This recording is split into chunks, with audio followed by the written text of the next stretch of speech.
और आज हम आपके सामने लेकर आए हैं भगवान विष्णु जी के पहले अवतार के बारे में बताने के लिए कि मत्स्य अवतार की क्या कहानी है उनकी।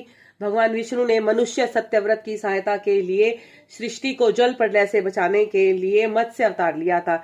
जब सत्यव्रत नदी में स्नान कर रहे थे तो उन्हें एक छोटी सी मछली मिली जिसने उनसे अपनी जान बचाने की प्रार्थना की।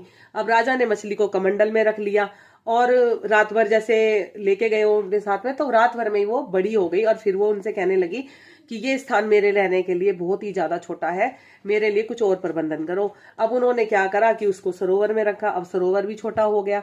सरोवर के बाद उसको नदी में रखा, नदी भी छोटी पड़ गई। अब क्या था कि भगवान भगवान विष्णु ने राजा को जल प्रलय से बचाने के बारे में बताया कि उन्हें अपने साथ एक नाव में जीवों को, सभी जीवों के बीज को सुरक्षित करके किसी स्थान पे जाने के लिए कहा था, सभी को ले जाने के लिए, जिससे कि ब्रह्मा जी नई सृष्टि की रचना कर सकें। क्योंकि अब वो जो मछली थी वो समुद्र में आ चुकी थी और अब उन्होंने बता दिया था कि अब ऐसा प्रलय आएगा जिसमें कि सब कुछ नष्ट हो जाएगा, दोबारा से एक नई शुरुआत होगी। तो उसके रिगार्डिंग मतलब आप सब कुछ एक नाव में भरकर ले आना। और तब ये फिर अब इसको संक्षेप में जानेंगे कि राजा सत्यव्रत और मछली का मिलन। एक बार की बात है कि राजा सत्यव्रत कृतमाला की नदी में स्नान कर रहे थे। जब उन्होंने सूर्य को अर्घ्य देने के लिए जल लिया तो उनकी अंजुली में एक छोटी सी मछली आ गई। मछली की प्रार्थना थी। मछली ने राजा से विनती की कि हे राजन, मुझे नदी में प्रवाहित मत करो, मुझे बड़ी मछलियों से भय है, कृपया मुझे अपने कमंडल में रख लो। राजा ने उस पर दया दिखाई और कमंडल में रख लिया।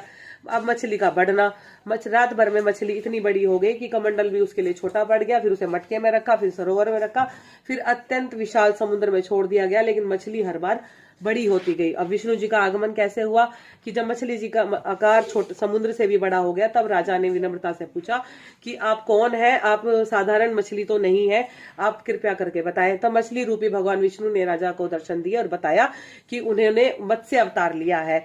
जल प्रलय की सूचना भगवान विष्णु ने राजा को बताया कि हयग्रीव नामक एक दैत्य का वध करने के लिए, वेदों को बचाने के लिए मत्स्य रूप में वे अवतरित हुए हैं, क्योंकि हयग्रीव ने वेदों को चुरा लिया है। और उन्होंने राजा को यह भी बताया कि 7 दिनों बाद एक जल प्रलय आएगा, जिसमें कि इसी वजह से उन्होंने उन्हें नाव पर सवार होकर सभी जीव जंतुओं के बीज लेकर सुरक्षित स्थान पर जाने के लिए कहा है, ताकि ब्रह्मा जी नई सृष्टि की रचना कर सके।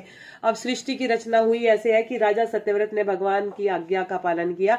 जल प्रलय के बाद भगवान विष्णु ने हयग्रीव का वध किया और वेदों को मुक्त कराकर उन्हें ब्रह्मा जी को सौंप दिया। इस प्रकार भगवान ने अपनी इस सृष्टि को बचाया और मनु का भी उद्धार किया। तो ये थे भगवान विष्णु जी के मत्स्य अवतार की कहानी।